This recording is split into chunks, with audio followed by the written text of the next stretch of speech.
পানি যতই ঠান্ডা হোক, পানির স্রোত একবার শুরু হয়ে গেলে আকাশ সমান পাহাড়কে পানির স্রোত ভেঙেছে চূর্ণ বিচূর্ণ করে দেয়। আমরা ভারতকে সাবধান করে বলতে চাই, আমরা কাউকে আগ বাড়িয়ে অ্যাটাক করতে চাই না, বাট আমার মাতৃভূমির গায়ে একটা চুল পরিমাণ পোকা দিলে পুরো ভারতকে উড়িয়ে ছাড়বে যুবক ভাড়া। আমার মুসলমান সংখ্যায় কম হতে পারে, বাট মুসলমানদের একজন ইমানদার যুবক 10,000 কাফেরের চাইতে বেশি শক্তিশালী, ঠিক কিনা বলে?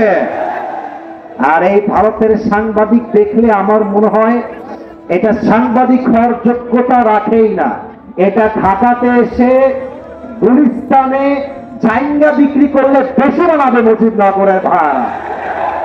এই সবগুলো সাংবাদিক নয়, সব দেখলে হকার মনে হয়, ঠিক কিনা বলে?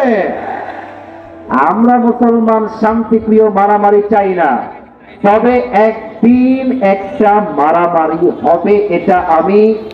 এটা আমি আসিফের কথা নয়, এটা আল্লাহ রসুলের হাদিস। সেই যুদ্ধের নাম হবে গজওয়ায়ে হিন্দ। মুসলমানদের সঙ্গে হিন্দুস্তানের একটা যুদ্ধ হবে। সেই যুদ্ধে হাজার হাজার মুসলমান বুকের কাছে রক্ত দেওয়ার জন্য, মাথায় কাপড়ের কাপড় বেঁধে হিন্দুস্তানকে মুসলমানদের থেকে বাঁচাবার জন্য এবং প্রত্যেকটা হিন্দুকে শিক্ষা দেওয়ার জন্য প্রত্যেকটা যুবক সেই দিন গজওয়ায়ে হিন্দে শহীদ হওয়ার জন্য বের হয়ে যাবে, যে কিনা বলে? আর আমাদের সবাইকে সেই শহীদ কাফেলায় সামিল করুন। সবাই পড়ুন আমিন। আপনাদের বউ আছে কার কার? একটু হাত তুলেন তো। বউ আছে? আচ্ছা, অনেক বিবাহিত ভাইরা আজকে এসেছেন, হাত নামা, হাত নামা। আর সিঙ্গেল কারা কারা একটু হাত তোলো। স্যার আপনারা, হুজুর আপনি দেখেন, আজকে মনে হয় 70 ভাগের বেশি সিঙ্গেল ভাইরা মাহফিলে এসেছে। কথা ঠিক আছে কিনা বলো?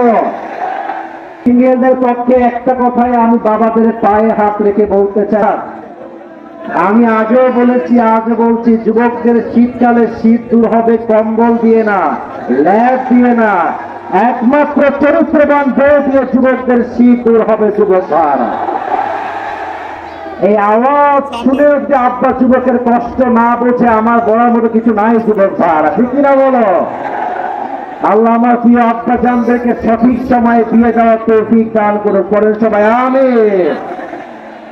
আর আমি যুবকদেরকে একটা কথা বলতে চাই, তোমরা অনেক সময় বাবা মায়ের সাপোর্ট পেলেও অনেক মেয়ে দেখবা টাকা ছাড়া বিয়ে বসতে চায় না। যুবক ভাড়া, এই দেশে এমন অনেক মেয়েও আছে টাকা পাইলে টাকার সঙ্গে বিয়ের পিড়িতে বসে যায় মেহেরপুরের ভাড়া। এরকম মেয়ে তো মুজিবনগরে নাই মনে হয়।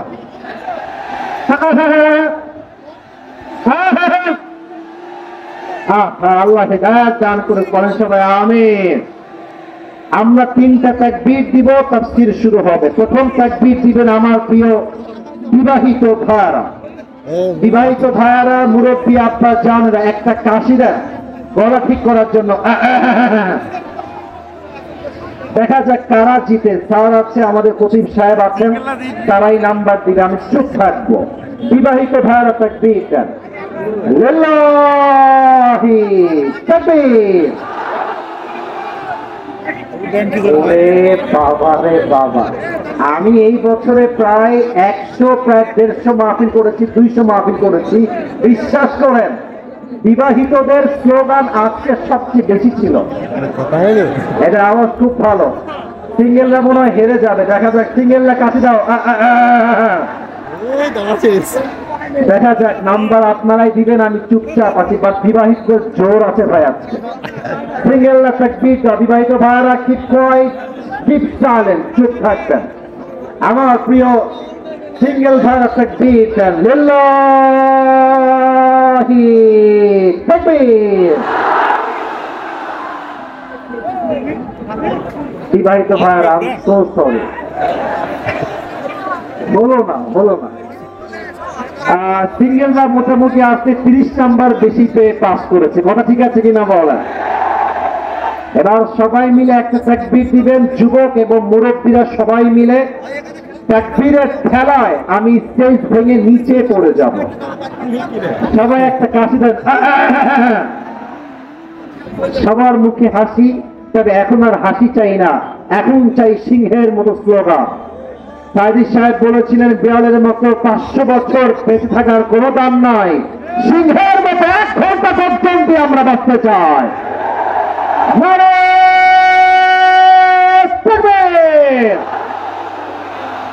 আল কোরআনের আলো, আল হাদিসের আলো, কোরআন হাদিস যেখানে, আলেম ওলামা যেখানে। মেহেরপুর 1 নম্বর। আজকে বোঝা যাচ্ছে আসলে আমার সামনে বিড়ালের বাচ্চা নয়, সব সিংহের বাচ্চাগুলো আমার সামনে দাঁড়িয়ে আছে আর বসে আছে। আল্লাহ কবুল করুন, সবাই পড়ুন আমিন। আপনাদের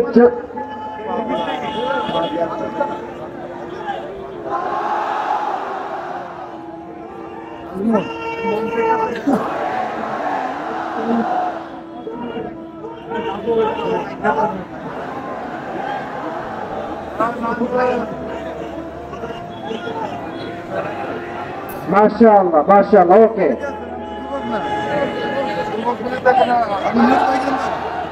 আমার প্রিয় ভাই অন্ধ মানুষ স্লোগান দিয়েছে, উনিও 3 পুরুষের সন্তান। আর একটা দেই, আওয়াজ ঠিক থাকবে। আপনাদের জন্য আজকে আমি একটা ছোট্ট গিফট নিয়ে আসছি, নেবেন সবাই? আমি আমার নিজের একটা টুপি, যেটা করে আমি প্রায় ওয়াশ করি, এটা আমি আজকে নিয়ে আসছি গিফট দেওয়ার জন্য। তবে এটা সবাই পাবেন না, যে কোনো একজন পাবেন। তার জন্য একটা শর্ত আছে, আমি যেই সূরা থেকে তাফসীর পেশ করব, আপনি চাইলে আপনার কাগজেও লিখতে পারেন, আপনার মোবাইলেও লিখতে পারেন, নট এ বিগ ডিল। শেষে গিয়ে যেই যুবক আমাকে ওয়ার্ডগুলো বলতে পারবে প্রশ্ন অনুযায়ী, তাকে এই টুপিটা আজকে আমরা পরিধান করাই দিব পুরস্কার হিসেবে, সম্মানের সাথে। রাজি আছেন তো সবাই ইনশাআল্লাহ? তবে একটা আমার বিশ্বাস ভাই, মেহেরপুরে এই বছর 2টা প্রোগ্রাম, এইটা আর একটা আমি অলরেডি করে ফেলেছি। আর গত বছরে আমার একটা মাহফিল ছিল মেহেরপুরে, একটাই ছিল মাহফিল। তো সেই মাহফিলে আমি এসে যেই পরিবেশ ছিল, যদি কেউ ওখানে থেকে থাকেন তারা জানবেন, এমপি সাহেব আসছে, অনেক লোকেরা আসছে, এত গ্যাদারিং, মাত্র 30 মিনিট বা 35 মিনিট ওয়াচ করতে পেরেছি, টু বি অনেস্ট। এর বেশি ওয়াচ করতে পারি নাই, কারণ বিশৃঙ্খলা, সেলফি, মারামারি, এই হতো ক্যামেরা নামাও না, এইটা আমরা চাই না। আজকে আমরা একটা জিনিস চাই, যখন ভাবে আমরা তাফসীর শুরু করি, যখন থেকে নিয়ে শেষ পর্যন্ত, এখন যেমন চুপচাপ আছি, পরদিন আমরা চুপচাপ থাকবো। রাজি আছেন তো সবাই ইনশাআল্লাহ? আল্লাহ যেন কবুল করে, পড়েন সবাই আমিন। আমরা কোরআন থেকে একটা সূরার আজকে তাফসীর পেশ করব। সূরাটার নাম হচ্ছে সূরাতুদ দুহা। আমার মুজিবনগরের ভাইরা, সূরাটার নাম কি বলেন সবাই? এখন না, সব রাখেন। সূরাতুদ দুহা, এটা হচ্ছে কোরআনুল কারীমের 93তম সূরা। এই সূরার মোট আয়াত সংখ্যা হচ্ছে 11টা। বলেন সবাই কয়টা? তাফসীরে ঢুকে গেছি, আওয়াজ কম চাই না। বলেন সবাই কয়টা? আর এই সূরার রুকু সংখ্যা হচ্ছে মোট 1টা। বলেন সবাই কয়টা? তাহলে আবার শুরু করছি, উত্তর চাই সবার থেকে। এই সূরাটা কোরআনুল কারীমের 93তম সূরা। এই সূরার আয়াত সংখ্যা মোট 11টা। বলেন সবাই কয়টা? আর রুকু সংখ্যা মোট কয়টা? এই সূরাটা মাদানী সূরা নয়, এটা হচ্ছে মাক্কি একটা সূরা। আসুন আমরা তাফসীরের দিকে পরিপূর্ণরূপে মনোযোগ দেওয়ার চেষ্টা করি।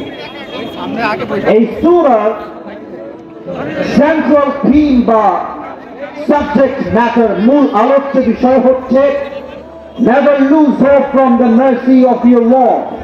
জীবনের যতই আপদ আসুক আর যতই বিপদ আসুক, আমার সুখে দুঃখে আমার ভরসার জায়গা এক সত্তা। আওয়াজ দিয়ে বলেন সবাই, তিনি কে? আচ্ছা, মুজিবনগরের ভাইরা যারা এসেছেন, এখানে এমন কেউ কি আছেন যার জীবনে কোনো গুনাহই নাই? এরকম কেউ কি এখানে আছে? আমাদের প্রত্যেকের জীবনে গুনাহের একটা সংখ্যা, বলেন তো সবাই, আছে না নাই? আমরা যখন কোনো গুনাহ করি, জুলুম করি, অন্যায় করি, আমাদেরকে কেউ না দেখলেও দেখে একজন। আওয়াজ দিয়ে বলেন সবাই, তিনি কে? পৃথিবী না জানুক আমি তো জানি, আমি কি পাপ করেছি হায়। আমার পাপের করলে বিচার, বাঁচার আমার নাই উপায়। দয়াময় প্রভু মাফ করো আমায়, মাফ করো আমায়। প্রণামে। এই সূরাটার মেইন মেসেজ হচ্ছে, রবের নিয়ামত থেকে তোমরা হতাশ হয়েছেও না, নিরাশ হয়েছেও না।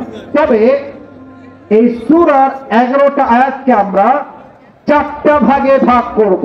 এইদিকে তাকান সবাই, হাত দেখেন, বলেন সবাই কয় ভাগ? আবার বলেন সবাই কয় ভাগ? প্রথম 2টা আয়াত হচ্ছে কসম, আল্লাহ কসম করেছেন। দ্বিতীয় 3টা আয়াতে আল্লাহ তাআলা, এই যে মাঝে মাঝে আমাদের মনে হয় যে আল্লাহ মনে হয় আমারে ভালোবাসে না, যত কষ্ট আপদ আর বিপদ আমার উপরে আসে, এই যে একটা চিন্তা, এই চিন্তা দূর করেছে একজন। আওয়াজ দিয়ে বলেন সবাই, তিনি কে? মহিলা প্যান্ডেলে বসার জায়গা হচ্ছে না, সবাইকে গুছিয়ে বসার জন্য বলেন। ভাই, জায়গা তো এখানে হচ্ছে না। আমার মায়েরা, বোনেরা, একে অপরকে জায়গা করে দেন, হিংসা করবেন না। আছে মেহেরবানি করে বসার জায়গা দেন। বসার জায়গা ঠিক থাকলে ওয়াজ শুনে শান্তি পাওয়া যাবে। ঠিক কিনা বলেন ভাই আমার? পেছনে কেউ ডান বাম করবেন না, চুপচাপ বসেন। আর ওখানে জায়গা নাই, আর কেউ বসবেন না, জায়গা নাই। যে যেখানে আছেন সেভাবে থাকবেন। মেহেরবানি করে আমাকে 30 মিনিট সময় দেন, 30 মিনিট আমাকে সময় দেন। আমার প্রিয় মায়েরা, প্লিজ মেহেরবানি করে জায়গা ঠিকঠাক করে বসবেন। তৃতীয় 3 আয়াতে আল্লাহ তাআলা, মাঝে মাঝে যে আমরা ব্যবসা করি, জব করি, আমার যে লস হয়, কষ্ট আসে, এই যে একটা চিন্তা, আমি মনে হয় জীবনে কখনো সফল হব না, আমার জীবনে হয়তো সুখ কখনোই আসবে না। এই সুখের সন্ধান দেওয়ার জন্য এই 3টা আয়াতে আমাদেরকে মোটিভেশন দিয়েছে একজন। আওয়াজ দিয়ে বলেন সবাই, তিনি কে? 4 নাম্বার। এই 4 নাম্বারে এসে 3টা আয়াতে আল্লাহ তাআলা 9, 10, 11 এই 3টা আয়াতে আল্লাহ তাআলা এমন কিছু আমল শিখিয়েছেন যে আমল দুনিয়াতেই শেষ হবে না, বরং এটা সদকায়ে জারিয়া হিসেবে কবর পর্যন্ত আপনার সাথী হয়ে যাবে। সুবহানাল্লাহ সবাই। এবার আসুন আমরা জেনে নেই এই সূরাটা কখন নাজিল হয়েছে, কেন